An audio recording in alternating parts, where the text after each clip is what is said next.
Hello बच्चों, स्वागत है आपका एक बार फिर एनसीईआरटी स्मार्ट नेटवर्क के यूट्यूब चैनल पर, जहां पर हम पढ़ रहे थे 12वीं कक्षा की भौतिक विज्ञान का प्रथम चैप्टर विद्युत आवेश एवं क्षेत्र। विद्यार्थियों, ये पूरा का पूरा चैप्टर पहला और जो दूसरा भौतिक विज्ञान 12वीं कक्षा का है, ये स्थिर विद्युती के ऊपर आधारित है, जहां पर आवेश की अवस्था जो है वो स्थिर होती है।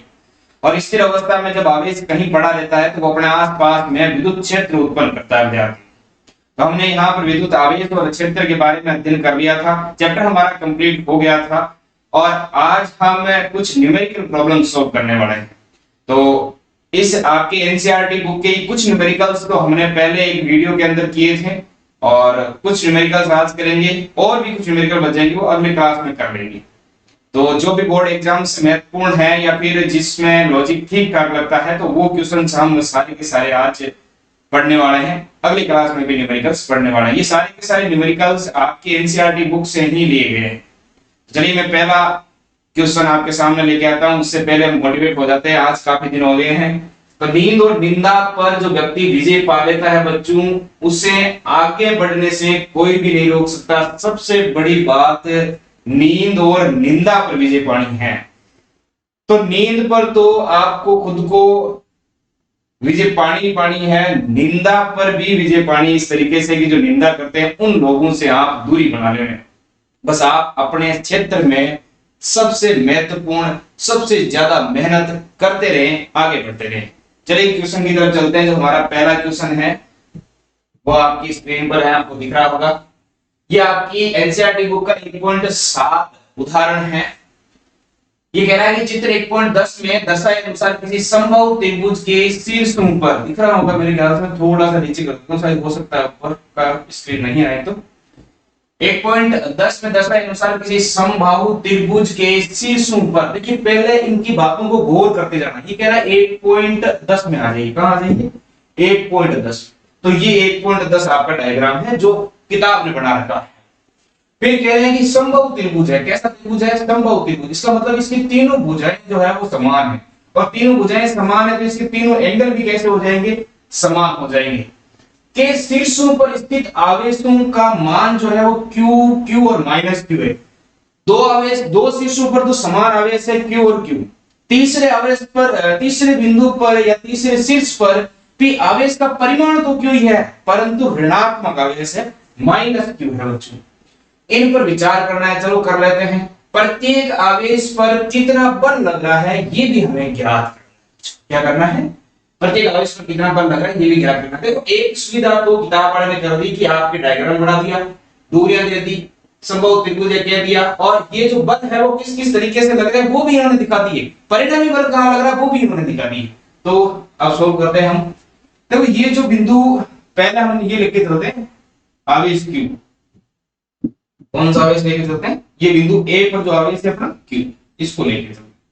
ये जो बिंदु A पर आवेश है Q, आवेश कौन सा है? Q। इस Q पर जो बल लग रहा है वो एक तो देखो बच्चों इस Q2 के कारण लग रहा है और एक इस Q3 के कारण लग रहा है।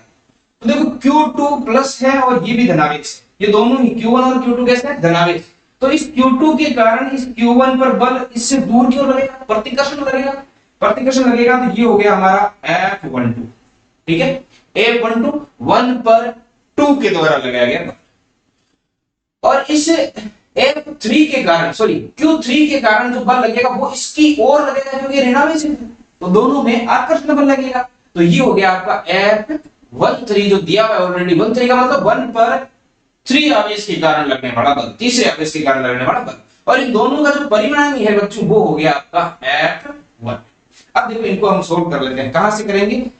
कूलॉम का जो नियम आपने पढ़ा था उसके हिसाब से इसको सोल्व कर लेते हैं। देखो पहले मैं निकाल लेता हूं यहां पर ये जो आपका F12 है। अच्छा, इससे आपको एक चीज पता चल रही होगी, ये जो आपका F12 यहां लिख देता हूं। देखो F12 है आपका, वो बराबर हो जाएगा, ये जो F12 है ना, ये F12 बराबर हो जाएगा F21 के। कैसे हो जाएगा? देखो F12 तो है इस Q के कारण, Q2 के कारण Q1 पर लगने वाला बल, और F21 है Q1 के कारण Q2 पर लगने वाला बल, तो ये F21 है। अब ये दोनों परिमाण में बराबर होंगे, कारण दोनों का जो परिमाण है वो बराबर है। Q दोनों का परिमाण कैसा है? बराबर है, Q है दोनों का। तो यहां पर मैं फॉर्मूला लगा देता हूं आपका 1/, 4 pi epsilon not Q1 Q2, तो दोनों ही Q ही है तो Q स्क्वायर लिख दूं अपॉन में दोनों के मध्य की दूरी। दूरी देखो बच्चों आपकी बुक में दिखाया हुआ है यहाँ पर L है, दूरी कितनी है L, तो R स्क्वायर होता था, मैं यहाँ पर दूरी का स्क्वायर कर देता हूँ L स्क्वायर। वैसे ही अगर मैं इस F13 की बात करूं, इसकी Q1 पर निकाल रहे हैं ना, एक बिंदु पर जो Q1 आ रहे हैं उस पर लगने वाले बल निकाल रहे हैं, तो ये F13 और ये F31 ये दोनों भी बराबर होंगे क्योंकि इनका भी तो परिमाण बराबर है। हाँ ये बात अलग है कि दिशा विपरीत है लेकिन परिमाण तो बराबर है। तो अगर मैं परिमाण निकालता हूं F13 का बराबर हो जाएगा बच्चों F31 के, और वो भी हो जाएगा 1/4 pi epsilon not Q square upon में L स्क्वायर। L इन दोनों के मध्य की दूरी, क्योंकि समबाहु त्रिभुज है, समबाहु त्रिभुज है तो तीनों भुजाएं समान होगी। फिर हम दे लेते हैं F32, देखो सारी बल एक साथ निकाल देता हूं, F32 और F23 ये भी हो जाएगा 1/4 pi epsilon not Q square upon में L स्क्वायर। देखो ये कहां से आया F32 तो सॉरी F23 तो F2 पर 3 के कारण पर, और 32 है 3 पर 2 के कारण पर, इनका भी तो परिमाण बराबर है, इनका परिमाण बराबर है तो ये भी बराबर होंगे, ये भी क्या हो जाएंगे बल लगने वाले बराबर हो जाएंगे। अब ये जो बल हैं इन दोनों का परिणामी किसका F12 और F13, इनका परिणामी है F1, क्या है F1, और F23 और F21 का परिणामी है 2, और इधर F31 और 32 का परिणामी जो है वो कितना है F3 है। यहां पर देखो बच्चों ये सारे बल जो है वो मेरे ख्याल से समान लगते हैं, आप देखो 1/4 pi epsilon not Q square upon L square same मान आ रहा है, तो हम ये मान लेते हैं ये जो सारा मान है वो F के बराबर है, यानी ये सारे बल जो लग रहे हैं वो बच्चों क्या हो जाएंगे F के बराबर हो जाएंगे। यहां तो कोई समस्या नहीं होनी चाहिए। अब देखो हमें क्या करना है, अब हमें F1 परिणामी का मान निकालना है, F2 परिणामी का मान निकालना है, F3 परिणामी का मान निकालना है। तो मैं यहां लिख देता हूं परिणामी कौन सा, किस पर Q1 पर लगने वाला परिणामी F1, Q1 पर लगने वाला है ये F1 का मान। देखिए क्या हो जाएगा, हमने परिणामी का 11th क्लास में फॉर्मूला पढ़ा था, आपको ध्यान हो तो रूट ऑफ ये तो F1 है। अब F1 पर कौन से बल लग रहे हैं, एक तो F12 लग रहा है और एक सर F13 लग रहा है, दोनों ही लग रहे हैं, एक तो 12 और F13। चलिए लिख देते हैं ये F12 का स्क्वायर प्लस F दूसरा कौन सा 13 का square plus 2F13 cos theta, और थीटा यहां पर कितना डिग्री है कोस 60 डिग्री है बच्चों, कोस थीटा का जो मान है वो 120 डिग्री, ये जो कोण है वो कितना है 120 डिग्री है, ये जो कोण है वो कितना है 120 डिग्री है। यहां पर लिखना दोनों के मध्य का F12 और F13 इन दोनों के मध्य का जो कोण है कोण कितना है 120 डिग्री, तो यहां लिख देते हैं 120 डिग्री। देखो जो इसको सोल्व करेंगे तो ये आ जाएगा आपका F1, ये हमने पढ़ लिया कि F12 हो F13 हो या F23 F32 ये सारे के सारे F के बराबर है, तो मैं यहां लिख दूं F स्क्वायर प्लस यहां भी लिख दूं F स्क्वायर प्लस यहां 2F डॉट F हो जाएगा F स्क्वायर, और कोस जो 120 है उसका मान 1/2 वो भी किस में आ जाएगा माइनस में आ जाएगा, किस में आ जाएगा माइनस में। तो बच्चों देखो ये 2 से 2 कट जाएगा, ये माइनस का F स्क्वायर हो जाएगा, तो माइनस का F स्क्वायर से ये F स्क्वायर कट जाएगा, हमारे पास यहाँ पर F1 है जो किसके बराबर आ जाएगा F के बराबर। F1 किसके बराबर आ जाएगा बच्चों F1 के बराबर आ जाएगा। यहां तक आपके समझ में आ जाना चाहिए। देखो सेम इसी प्रोसेस से F2 का मान निकाल लो गया, यहाँ आपके जो बल है वो कौन से F23 और F21, बल कौन से एक F23 और दूसरा बल कौन सा है F21, इन दोनों का परिणामी कौन सा है F2, इनके मध्य का कोण भी कितना है 120 डिग्री, तो सेम ही परिणामी निकल जाएगा F2। देखो मैं यहां लिख देता हूं परिणामी F2 का मान देखो कितना होगा, सिंपल सी बात है F2 बराबर रूट ऑफ कौन सा कर रहा है F23 का स्क्वायर प्लस F21 का square plus 2F23 F21 cos 120 degree. ये cos 120 डिग्री का जो मान है वो कितना हो जाएगा, x square plus F square plus 2f square और गुणा में ये -1/2, फिर 2 से 2 कट जाएगा, f स्क्वायर से f स्क्वायर कट जाएगा। हमारे पास ये जो f2 है, इस f2 का मान कितना आ जाएगा बच्चों, f आ जाएगा। ये चीज हमें निकालनी है। f1 बराबर है f2 के, दोनों का ही मान आ रहा है f, दोनों का ही परिणामी मान जो आ रहा है वो कितना आ रहा है f। अब चलिए हम f3 का मान निकालते हैं। किसका निकालते हैं, f3 का। तो मैं इसको यहीं पर छोटा कर रहा हूं, थोड़ा सा ध्यान रखें।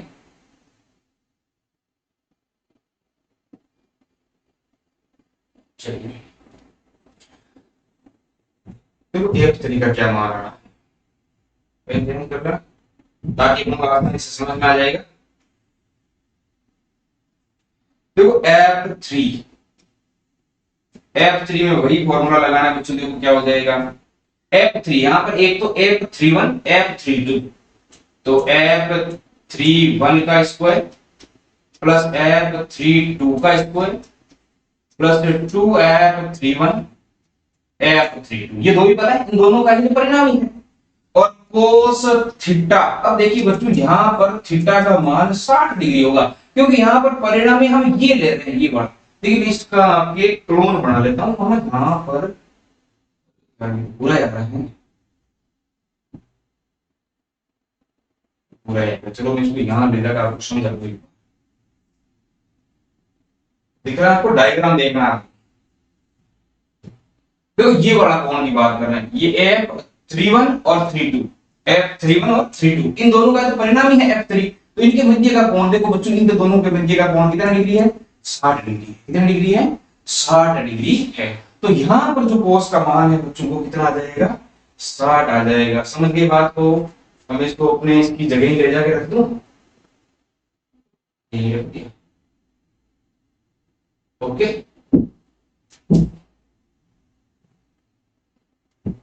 चलिए तो यहां आ जाएगा कोस 60 डिग्री, और बच्चों कोस 60 डिग्री का मान होता है 1/2, पर ये ऋणावेश नहीं होता है, ये प्लस में होता है, कितना 1/2, ये 1/2 होता है, तो छोड़ कर देते हैं। f3 बराबर रूट ऑफ f31 32, इनका मान तो f के बराबर ही होगा, तो ये हो गया f स्क्वायर प्लस ये भी हो गया f स्क्वायर प्लस ये हो जाएगा 2f स्क्वायर गुणा 1/2, 2 से 2 कर जाएगा, तो f स्क्वायर और f स्क्वायर कितने हो गए टोटल, टोटल f3 का मान हो गया बच्चों रूट ऑफ 3f स्क्वायर। अब देखो f स्क्वायर से तो रूट हट जाएगा, तो f3 आ जाएगा रूट 3f। ये जो आपका f3 का है वो मान आ गया, रूट केवल 3 पर है, यहाँ पर f पर नहीं है, क्योंकि f स्क्वायर था तो रूट से बाहर निकल जाएगा। तो ये आपके पास तीनों मान आ गए, प्रत्येक f1 कितना है, f2 कितना है और f3 कितना है। फटाफट इसका स्क्रीनशॉट लीजिए, आगे चलते हैं। फिर इतना समझ में आ गया होगा, बहुत इजी क्वेश्चन है, बहुत ज्यादा इजी क्वेश्चन है कि ये मान। इसमें देखो मैं आपको एक प्रश्न बताऊंगा, उसके बाद में आपको करना है कैलकुलेशन है, आपको ही करनी है। देखिए क्या, पहले तो इसको उधर भी दिख रहा है, एक बार देख लो, बिल्कुल अब दिख रहा है आपको, ठीक है। अब देखिए यह है कि दो बिंदु Q1 और Q2 है, ये रहा Q, ये तो है Q1 और ये आपका Q2 दिख रहा है आपको, ये माइनस लिखा हुआ है जबकि ये प्लस है यहाँ, जिनका परिमाण करने से प्लस का 10⁻⁻8 कूलम और माइनस का 10⁻⁻8 कूलम, यानी ये तो है माइनस का 10⁻⁻8 कूलम और ये है प्लस का 10⁻⁻8 कूलम, ठीक है। 0.1 मीटर की दूरी है, तो यहां से Q1 से Q2 तक की जो दूरी है वो 0.1 मीटर की है, ये दूरी। और इसको हमने आधा आधा करके लिख दिया, देखो डायग्राम में, ये 0.5 हो गई और ये 0.05 हो गई। अब ये ए बी सी पर विद्युत क्षेत्र परिकलित कीजिए, आपको ए पर निकालना है, बी पर निकालना है और सी पर निकालना है। तीनों बिंदुओं पर विद्युत क्षेत्र ज्ञात करना है। तो विद्युत क्षेत्र का फॉर्मूला आपको आना चाहिए, क्या होता है, KQ/R², ये होता है। तो मैं पहले निकालता हूं इस बिंदु ए पर, ये है बिंदु ए आपका, इस बिंदु ए पर देखो मैं पेन चेंज करूंगा, आपको क्लियर दिख जाएगा कि है बिंदु ए। इस बिंदु ए पर मैं विद्युत क्षेत्र की तीव्रता निकालूंगा। देखिए कैसे निकालेंगे, पहले तो आप फॉर्मूला लिख लीजिए, देखो किसका, विद्युत, देखो इसको समझना, मैं आपको ये ही बताऊंगा, आगे का आपको करना है। विद्युत क्षेत्र की तीव्रता, विद्युत क्षेत्र की तीव्रता होती है बच्चों E बराबर के क्यू अपॉन में आर स्क्वायर। ये हमने पढ़ लिया है पहले से, क्या होती है के क्यू अपॉन में आर स्क्वायर। कोई समस्या नहीं है आप, ठीक है। अब देखिए बच्चों क्या करना है, हमें देखना है इस बिंदु ए पर, इस बिंदु ए पर कौन सी बल जो लग रहा है, इस बल की दिशा कौन सी है बच्चों। इस बिंदु ए पर जो बल लगा है, इस बल की दिशा कौन सी है, देखिए क्या होगा। मैं यहां लिख देता हूं, बिंदु ए पर विद्युत क्षेत्र की तीव्रता, देखो ये है आपका माइनस क्यू और ये है आपका प्लस। तो प्लस क्यू तो हमेशा उसको अपने से दूर धकेलेगा, यानी कि ई ए इधर लगेगा, ई ए जो है वो इधर लगेगा। मैं इसको नाम देता हूं ई ए वन, ई ए वन, क्योंकि इस Q1 के कारण है, और Q2 जो है वो ऋणावेश है तो वो अपनी ओर खींचेगा, तो इधर ही है EA2, इसको नाम दे देते हैं EA2। तो ए बिंदु पर विद्युत क्षेत्र की जो तीव्रताएं हैं Q1 और Q2 के कारण वो ए की दिशा में होगी, किधर Q2 की ओर, क्योंकि Q2 ऋणावेश है तो अपनी ओर खींचेगा और Q1 धनावेश है तो प्रतिकर्षित करेगा। तो अगर यहां पर हमें E निकालना है, क्या निकालना है EA, ए बिंदु पर विद्युत क्षेत्र की तीव्रता, तो ये हो जाएगी आपकी EA1 प्लस EA2, दोनों की दिशाएं एक ही हैं, दिशा एक है तो दोनों के दोनों ही क्या हो जाएंगे बच्चों, जुड़ जाएंगे। कोई समस्या नहीं होनी चाहिए, दोनों ही जुड़ जाएंगे, दोनों ही क्या हो जाएंगे यहां पर जुड़ जाएंगे। चलिए जोड़ देते हैं, तो जोड़ दो। देखो EA आपका जो है वो हो जाएगा KQ अपॉन में R स्क्वायर, KQ अपॉन में R स्क्वायर है, क्यों यहाँ पर आवेश है, और आवेश का परिमाण देखो बच्चों यहाँ पर और यहाँ पर दोनों समान है। हाँ ये ऋणावेशित है लेकिन परिमाण समान है बच्चों, कोई समस्या नहीं है। ये 10 की घात -8 कूलम, ये भी 10 की घात -8 कूलम। माइनस का मतलब तो है कि प्रकृति बताइए उसकी, परिमाण तो समान है। तो मैं यहां लिख देता हूं, देखो K Q1 अपॉन में R square plus K Q2 upon में R स्क्वायर, और हम यहां से जानते हैं कि Q1 और Q2 जो है वो दोनों बराबर है, मैं इसको बाहर ले लेता हूं KQ करके, और यहां आ जाएगा 1 upon R square plus 1 upon R2 square, sorry 1 upon R square upon 1 upon R2। अच्छा ये जो दूरियां हैं वो भी तो समान है बच्चों, देखो ये भी 0.05 है और ये भी 0.05 है, तो दूरी भी समान है। दूरी समान है तो इसको पूरे को हम 2 से गुणा कर देते हैं, इतना ही काम करना है। ये कर देते हैं हम 2KQ अपॉन में R, समझते हैं हम सारी दूरियां समान है, दूरियां समान है तो पूरा का पूरा सेम मान आना है, तो हम 2 से गुणा कर देते हैं। देखिए मैं मान पुट कर रहा हूं यहां पर EA बराबर 2, K का मान आप जानते हो 9 गुणा 10 की घात 9 गुणा, अब देखो Q आवेश, आवेश का मान है 10 की घात -8, क्यों यहाँ पर केवल परिमाण रखना है, अपॉन में R स्क्वायर, R जो है वो है दूरी, दूरी बच्चों कितनी है 0.05, तो मैं यहाँ लिख देता हूँ 0.05 का स्क्वायर करना है तो 2 बार गुणा कर देता हूँ। चलिए यहां से आपका EA बराबर आ जाएगा 2 गुणा 9 गुणा 10 की घात 1, क्योंकि माइनस के 8 है और ये प्लस के 9 है, तो 1 हो गया, अपॉन में 5 और 5 को गुणा करोगे तो 25, या फिर मैं ऐसे लिख लूं 10 की घात -4, 10 की घात -4, क्योंकि 4 अंकों के आगे पॉइंट आना चाहिए, पॉइंट हटाएंगे तो नीचे 4 जीरो आ जाएंगे, जिसको ऊपर लाएंगे 10 की घात -4। चलिए यहां तक आपकी समझ में आ गया तो कोई समस्या आगे होगी नहीं। 18 अपॉन में 25 और गुणा में इसको ले आते ऊपर, तो ये हो जाएगा आपका 10 की घात 5, और विद्युत क्षेत्र की तीव्रता है तो न्यूटन प्रति कूलम, इसका जो है वो मात्रक, तो EA बराबर ये दे दिया मैंने पॉइंट, पॉइंट में अब हम 18 भाग जाएगा, नहीं पॉइंट लगा दिया 180 हो गया, 180 भाग जाएगा कितने बार 7 बार, फिर कितना बच गए 180 में 7 बार गया तो 175, 2 5 बच गए, 5 के 0 लगाएंगे तो 2 बार जाएगा, गुणा 10 की घात 5 न्यूटन प्रति कूलम। अब देखिए इसको आप पॉइंट को आगे पीछे करके ये जो आपकी 10 की घात है उसको चेंज कर सकते हो, हालांकि इसमें कोई समस्या नहीं, आंसर ये आएंगे, फटाफट स्क्रीनशॉट ले लीजिए फिर आगे की ओर चलते हैं। यहां तो कोई समस्या नहीं आनी चाहिए। देखो ये तो हमने निकाला है ए पर विद्युत क्षेत्र की तीव्रता, अब मैं यहाँ पर निकाल देता हूं बी पर। देखो बी पर मैं आपको सिर्फ बता रहा हूं, कैलकुलेशन आपको ही करनी है। फिर सी वाला थोड़ा ज्यादा बता दूंगा क्योंकि सी पर थोड़ा सा अलग है, वहां पर घटकों में वियोजित करना है। तो अभी अपन करते हैं बिंदु ए पर, तो निकाल दिया। बिंदु बी पर विद्युत क्षेत्र की तीव्रता, देखिए बिंदु बी पर विद्युत क्षेत्र की तीव्रता, ये रहा बिंदु बी, इधर देख लो, ये रहा, अरे देख लो, ये रहा बिंदु बी। इस बिंदु बी पर देखो ये धनावेश है, तो धनावेश से दूर की ओर होगी, मैं इसको नाम दे देता हूं बिंदु B1, किसके कारण, Q1 के कारण। और ये है ऋणावेश, ऋणावेश की ओर होगी तो ये इधर होगी विद्युत क्षेत्र की तीव्रता B2, EB2। अब देखो यहां पर विद्युत क्षेत्र की तीव्रताएं एक दूसरे की विपरीत दिशा में है, विपरीत दिशा में है, तो जितना हो सकता है एक दूसरे को निरस्त करेंगे, जो ज्यादा होगा वो उधर खींच के ले जाएगा।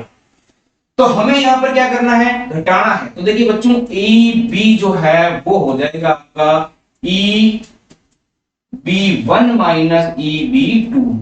तो सर EB1 माइनस EB2 क्यों किया, EB2 माइनस EB1 क्यों नहीं किया? देखिए बच्चों ये जो दूरी है इस Q1 आवेश के कारण, Q1 आवेश के कारण ये दूरी कम है, दूरी कम है तो विद्युत क्षेत्र की तीव्रता ज्यादा होगी। भाई जो R है, विद्युत क्षेत्र की तीव्रता E है, वो R के तो व्युत्क्रमानुपाती होती है, तो दूरी ज्यादा विद्युत क्षेत्र की तीव्रता कम, दूरी कम विद्युत क्षेत्र की तीव्रता ज्यादा। तो ये दूरी कम है किसकी बजाय, इस Q2 की बजाय। देखो ये तो दूरी इतनी है, ये दूरी इतनी सी है, तो इसका मतलब यहाँ विद्युत क्षेत्र की तीव्रता ज्यादा होगी, किसके कारण, Q1 के कारण। परिमाण तो दोनों का समान ही है, तो विद्युत क्षेत्र इनसे निकलेगा वो तो समान ही होगा। जैसे जैसे दूरी बढ़ेगी विद्युत क्षेत्र की तीव्रता घटेगी, यहाँ पर दूरी इतनी सी है, अब जैसे जैसे दूरी बढ़ेगी विद्युत क्षेत्र की तीव्रता घट जाएगी। इसका मतलब EB1 ज्यादा होगा EB2 से, तो जो ज्यादा है उसमें से कम बड़ा हम घटा देंगे। यहां से देखिए आपका आ जाएगा EB बराबर KQ अपॉन में, हाँ यहाँ दूरी अलग अलग होगी। देखो KQ तो समान ही है, आवेश का परिमाण तो समान है, दूरी अलग अलग होगी। तो मैं EB1 के लिए लिख देता हूं R1 स्क्वायर और माइनस में यहां लिख देता हूं बच्चों देखो KQ अपॉन में R2 स्क्वायर। देखो वहां तो दूरियां बराबर थी, यहाँ दूरियां अलग अलग हैं, तो हमें यहाँ R1 और R2 नाम दे देते हैं। देखिए बच्चों EB बराबर हो जाएगा आपका, देखो KQ तो आ जाएगा मेरा कॉमन, यहाँ बच जाएगा 1 upon R1 square minus 1 upon R2 square, और इसको बाहर लिख देते हैं। अब देखिए R1 कितनी है, R1 तो 0.05 है, Q1 से लेके बिंदु B तक 0.05 ही है, तो मैं यहाँ मान रख देता हूँ। देखिए EB बराबर K का मान आ जाएगा 9 गुना 10 की घात 9, Q 10 की घात माइनस 8, ये तो हमने मान रख दिया।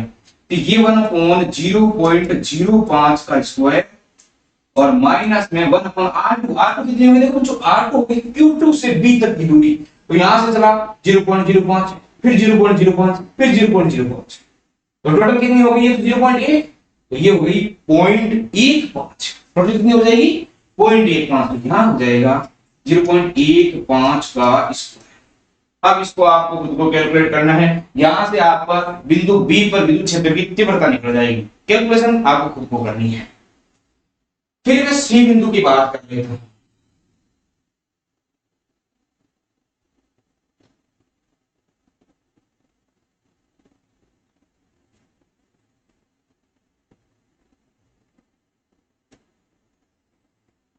अब बिंदु सी पर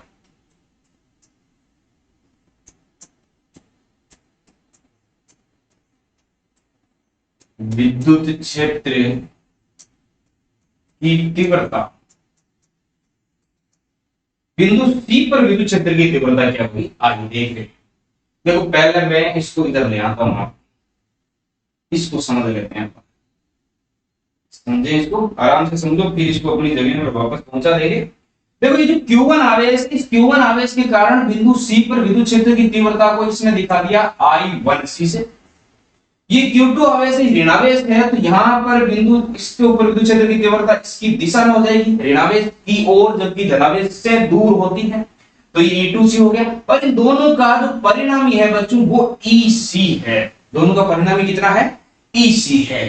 तो हमें इसको देखो, ये दोनों का परिमाण तो समान आएगा, दोनों का परिमाण तो क्या आ जाएगा, समान आ जाएगा। और हमें इसको घटकों में विभाजित करना है। तो पहले मैं E1 C निकाल देता हूं। देखो बच्चों यहां से आपका जो E1 C वो बराबर होगा E2 C के। इसका कारण ये है कि दोनों की दूरियां समान है 0.1 मीटर और इधर से भी 0.1 मीटर, दूरियां भी समान है, आवेशों का परिमाण भी समान है, ये भी 10 की घात -8, ये भी 10 की घात -8। हाँ, दिशाएं अलग अलग है। तो यहाँ दिशाओं का आपकी इस विद्युत क्षेत्र में ज्यादा फर्क पड़ना नहीं है। तो 1/4 और गुणा में यहाँ आ जाएगा आपका Q अपॉन में R स्क्वायर भी कहते हैं। चलिए अब मैं इसमें वैल्यू पुट कर देता हूं। तो आपकी जो E1 C बराबर E1 E2 C हो जाएगी 9 गुणा 10 की घात 9 गुणा Q का मान है 10 की घात -8 अपॉन में बच्चों R स्क्वायर, R है 0.1 का स्क्वायर, 0.1 का स्क्वायर। चलिए फिर मैं ये तो आपके समझ में आ गई, इससे समझ में आ गई तो इसको अपनी जगह पर वापस लेके आ जाऊं।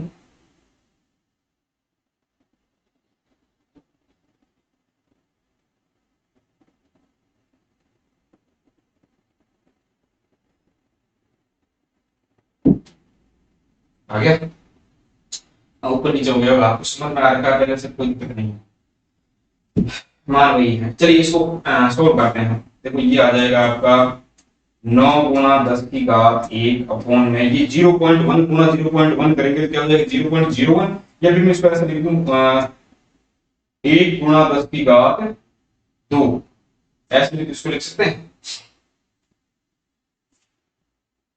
चलो एक स्टेप और निकाल देंगे 0.1 गुणा 0.1, यहां तक ठीक है। चलो यही लिख देते हैं हम E1 C बराबर E2 C बराबर, इनको सोल्व कर दो। देखो 0.1 और 0.1 को गुणा करके तो 0.01 0.01, तो इसको हम लिख सकते हैं यहाँ पर ऊपर तो आ जाएगा आपका 9 × 10 की घात 1 और नीचे ये जो है वो आ जाएगा आपका 1 × 10 की घात -2 और इसको ऊपर लाएंगे तो ये प्लस का हो जाएगा, तो आपका आ जाएगा 9 × 10 की घात 3 न्यूटन प्रति कूलम। ये समझ में आ जाना चाहिए। आपके पास E1 C और E2 C का मान निकल गया। ये जो दोनों Q1 के कारण जो विद्युत क्षेत्र की तीव्रता है वो और Q2 के कारण जो विद्युत क्षेत्र की तीव्रता है वो। अब देखो हम इनको घटकों में विभाजित करते हैं। देखिए बच्चों घटकों में कैसे विभाजित करेंगे, ये है हमारी E1 C और ये है हमारा E2 C और ये है EC जो परिणामी है। अब देखो ये जो टोटल कोण है वो तो 120 डिग्री का है, तो ये 60 डिग्री का हो जाएगा और ये भी कितने का हो जाएगा बच्चों 60 डिग्री का हो जाएगा। यहां तक कोई समस्या नहीं होनी चाहिए। देखिए ये यहां पर जो मान होगा वो हो जाएगा E1 C cos 60 और इसका जो घटक होगा इधर वो हो जाएगा E2 C cos 60 और इसके जो ऊर्ध्वाधर घटक होंगे बच्चों वो E1 C sin थीटा और इधर हो जाएगा E2 C sin theta. Theta का मान यहां भी 60 है, तो ये तो एक दूसरे की विपरीत दिशा में समान परिमाण है E1 C और E2 C, तो ये एक दूसरे को निरस्त कर देंगे। अब हमारे पास तो बच्चे तो यही है सर, ये बच्चे तो यहां से हम EC निकालेंगे। क्या निकालेंगे, परिणामी EC, वो हो जाएगा अपने पास E1 C cos 60 plus E2 C cos 60। Clear. देखो परिणाम समान है, इनका परिमाण जो है वो कितना है समान है, तो मैं 2 से गुणा कर देता हूं। 2 E1 C रखो या 2 C रखो एक ही बात है, दोनों ही परिमाण बराबर है, क्योंकि हमने ये पढ़ लिया है कि E1 C और E2 C जो दोनों है वो बराबर हैं। तो यहाँ आ जाएगा cos 60 डिग्री, तो EC जो है वो आ जाएगा 2 गुणा, इसका मान रख देते हैं 1C का जो हमने निकाला 9 गुणा 10 की घात 3, ये देखो यहाँ पर जो हमने अभी थोड़ी देर पहले मेहनत की थी ना वही का फल है। और cos 60 का मान है बच्चों 1/2, ये कट जाएंगे, तो आपका परिणामी EC आ गया 9 गुणा 10 की घात 3 न्यूटन प्रति कूलम। क्लियर हो गया, फटाफट स्क्रीनशॉट लीजिए। आगे चलते हैं अगले क्वेश्चन पर। क्वेश्चन देखिए अगला थ्योरेटिकल क्वेश्चन है, ज्यादा कुछ इसमें क्वेश्चन दिया हुआ नहीं है, तो इसको सोल्व करने की कोशिश करें। देखें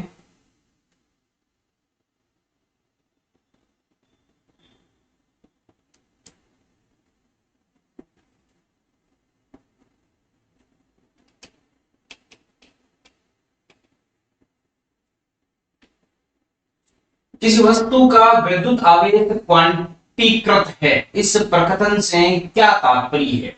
किसी वस्तु का विद्युत आवेश क्वांटीकृत है, इस प्रकथन से क्या तात्पर्य है। स्थूल अथवा बड़े पैमाने पर विद्युत आवेशों से व्यवहार करते समय हम विद्युत आवेश के क्वांटमीकरण की उपेक्षा कैसे कर सकते हैं। देखिए कह रहा है किसी वस्तु का विद्युत आवेश जो है वो क्वांटमीकृत है। तो हमने बच्चों इसके बारे में पढ़ा था कि किसी वस्तु का विद्युत आवेश क्वांटीकृत कैसे होता है। हमने ये पढ़ा था कि जो आवेश विद्युत आवेश है वो क्वांटमीकरण होता है, क्वांटीकृत होता है। इसके बारे में हमने पढ़ा था कि जो किसी भी निकाय के अंदर विद्युत आवेश होता है वो किसी एक न्यूनतम निश्चित राशि के बराबर होता है और वो न्यूनतम निश्चित राशि क्वांटा कहलाती है। और क्वांटा का जो आवेश है वो एक इलेक्ट्रॉन के आवेश के बराबर होता है 1.6 × 10⁻⁻19 कूलम। उसको ही कहते हैं हम क्वांटीकृत। इसका मतलब ये कि अगर हम मान लो दो कोई वस्तुएं लेते हैं, तो कांच और एक मान लो हमने रेशम, इनको जब हमने आपस में घर्षण करवाया, क्या करवाया बच्चों, घर्षण करवाया। घर्षण करवाने पर इलेक्ट्रॉन इससे इधर स्थानांतरित हो जाते हैं। इलेक्ट्रॉन जो है वो कांच से कहां चले जाएंगे, रेशम पर चले जाएंगे। तो ये इलेक्ट्रॉन जाएंगे बच्चों, वो इलेक्ट्रॉन इस इलेक्ट्रॉन के आवेश के पूर्ण गुणन के रूप में होंगे। ये जो n है इसका मान 1 हो सकता है, 2, 3, 4 ऐसा कोई भी हो सकता है, लेकिन 1.5, 2.5, 3, 3.5 ऐसा नहीं होगा। तो यही क्वांटमीकृत का जो सिद्धांत है वो हमने पढ़ लिया था, वही लिखना है। फिर कह रहा है स्थूल या बड़े पैमाने पर विद्युत आवेश से व्यवहार करते समय हम विद्युत आवेश के क्वांटमीकरण की उपेक्षा हम ऐसे कर लेते हैं कि मान लो अगर ऐसा लिखा हुआ ऐसी कोई संख्या हो, ऐसी कोई संख्या आती है, तो हम इस संख्या को बच्चों ऐसे लिख सकते हैं 10 की घात 1, 2, 3, 4, 5, 6 इस तरीके से लिख सकते हैं। तो ये बताता है कि हम बड़े पैमाने पर इनकी उपेक्षा कर लेते हैं। यहाँ पर कोई समस्या वाली बात नहीं, थ्योरेटिकल पोर्शन है, तो इतना सा आपको समझ में आ जाना चाहिए। चलिए अगले क्वेश्चन पर चलते हैं। अगला क्वेश्चन भी थ्योरेटिकल ही है। जब कांच की छड़ को रेशम के टुकड़े से रगड़ते हैं तो दोनों पर आवेश आ जाता है। इस प्रकार की प्रघटना का वस्तुओं के अन्य युग्मों में भी परीक्षण किया जाता है। स्पष्ट कीजिए कि ये परीक्षण आवेश संरक्षण नियम की से किस प्रकार सामंजस्य रहता है। देखो बच्चों इसके बारे में भी हमने पहले पढ़ लिया है थ्योरी में, आवेश संरक्षण का सिद्धांत। फिर भी हम एक बार वापस देख लेते हैं। ठीक है, जैसे मैंने यहाँ पर एक कांच का टुकड़ा लिया और उसको घर्षण करवाया रेशम के कपड़े से, तो हमने देखा कि यहाँ से कुछ इलेक्ट्रॉन रेशम के कपड़े पे चले जाते हैं। तो रेशम पर जितने इलेक्ट्रॉन गए वो ऋणावेशित हो गया और कांच पर जितने इलेक्ट्रॉन गए वो धनावेशित हो गया। अब यहाँ पर समेशन ऑफ क्यू जो है, समेशन ऑफ क्यू का मतलब इस पर जितने धनावेश है, जितने धनावेश आए हैं उतने ही रेशम के टुकड़े पर ऋणावेश आएंगे। और समेशन क्यू ऑफ क्यू है जो वो कितना होना चाहिए, 0 होना चाहिए। तो कांच के टुकड़े पर होने वाले धनावेशों की मात्रा रेशम के टुकड़े पर आने वाले ऋणावेशों की मात्रा की तुल्य होनी चाहिए। यही हमें आवेश संरक्षण का सिद्धांत बताता है। समझ में आ गई होगी, कोई समस्या इसमें नहीं होनी चाहिए। क्लियर है यहां तक? चलिए आगे क्वेश्चन तो है, फिर अगले क्वेश्चन हम अगली क्लास में करेंगे, वरना क्लास बहुत बड़ी हो जाएगी। तो एक क्वेश्चन और देख लेते हैं, उसके बाद देखेंगे। देखिए पहले क्या है, दो बिंदु आवेश QA 3 माइक्रोकूलम और QB -3 माइक्रोकूलम निर्वात में एक दूसरे से 20 सेंटीमीटर दूरी पर स्थित है। कितने सेंटीमीटर दूरी पर स्थित है बच्चों? 20 सेंटीमीटर की दूरी पर स्थित है। दोनों आवेशों को मिलाने वाली रेखा AB के मध्य बिंदु O पर विद्युत क्षेत्र कितना होगा? तो ये कह रहा है कि दो बिंदु आवेश है QA और QB, ये लोग बना लेते हैं। कितनी दूरी पर? 20 सेंटीमीटर। यह है आपका QA, यह है 3 माइक्रोकूलम। यह है आपका QB, यह है -3 माइक्रो। दोनों आवेशों को मिलाने वाली रेखा AB के मध्य बिंदु O, ये मध्य बिंदु O है।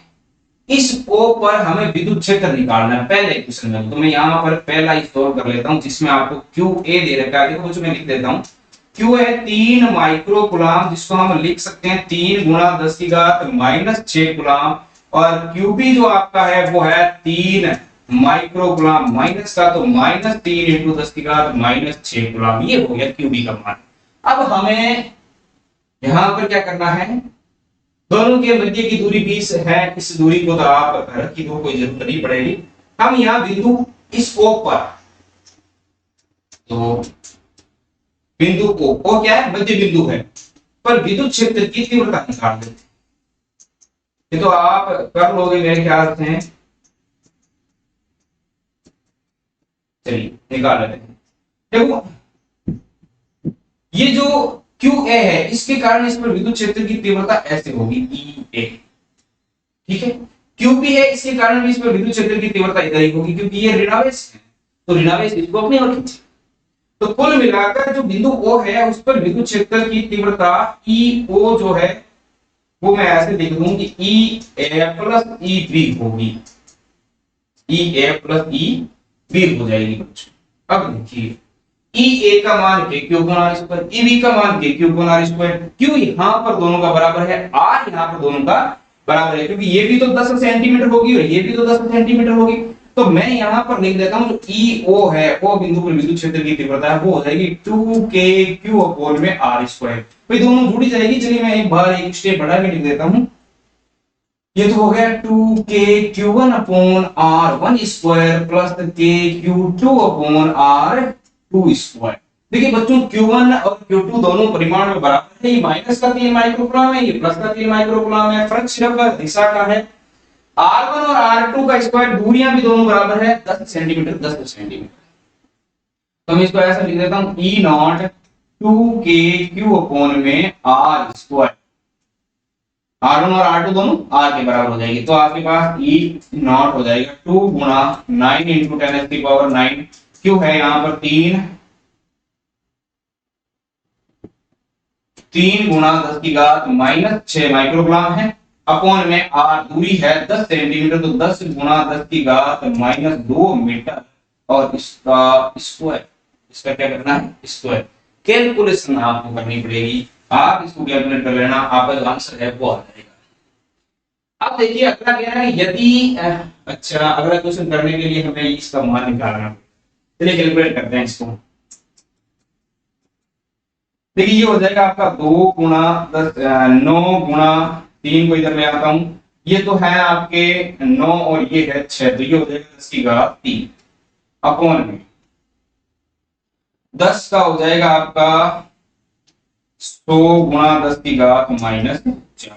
माइनस 4 से इसको बच्चों अगर हम सोल्व करें तो ये आपका आ जाएगा 2 गुना 9 गुना 3 गुना 10 की घात 3 अपॉन में 10 की घात 2। भाई 10 की घात 2 और माइनस 4 और हो गया, क्या बचेगा? 10 की घात 2 बचेगा माइनस का, इसका बचेगा माइनस। ये माइनस का ऊपर जाएगा तो प्लस में हो जाएगा, तो ये हो जाएगा आपका E0 जो है वो 18 18 इंटू 3 54 54 गुना 10 की घात 5 न्यूटन प्रति कूलम। कितना हो जाएगा? न्यूटन प्रति कूलम। अब देखिए इसको हम सोल्व कर देते हैं, आगे बढ़ा हम सोल्व करते हैं। थोड़ा सा छोटा कर दूं, बी ऑप्शन सोल्व कर रहे हैं। चलिए अब आप बी ऑप्शन की ओर आ जाइए। बी वाला कह रहा है कि यदि 1.5 इंटू 10 की घात माइनस 9 कूलम परिमाण का कोई ऋणात्मक परीक्षण आवेश है बच्चों, परीक्षण आवेश किसी दूसरे आवेश की स्थिति में कोई परिवर्तन नहीं करता है, परीक्षण आवेश इस बिंदु पर रखा जाए तो ये परीक्षण आवेश कितने बल का अनुभव करेगा? तो सिंपल सी बात है, F बराबर होता है बच्चों यहाँ पर QE, तो F बराबर Q कितना दे रखा है? 1.5 गुना कौन सा आवेश है जिस पर हमें निकालना है? ये है 1.5 गुना 10 की घात माइनस 9 इंटू E हमने अभी निकाल दिया 54 गुना 10 की घात 5, 54 गुना 10 की घात 5। तो इसको आप अब सोल्व कर लेना। इसको सोल्व करोगे तो कितना हो जाएगा? देखिए 54 और 54 का आधा 27, 27 इसमें जोड़ दो तो 11 81, ये तो हो जाएगा 81 गुणा में 10 की घात 5 और 4 का माइनस 4 हो जाएगा और ये हो जाएगा न्यूटन। अब इसको ऐसे लिखो आप भाषा में, तो 8.1 इंटू 10 की घात 0.1 हट गया तो माइनस का 3 न्यूटन। ये सॉल्यूशन हो जाएगा इसका।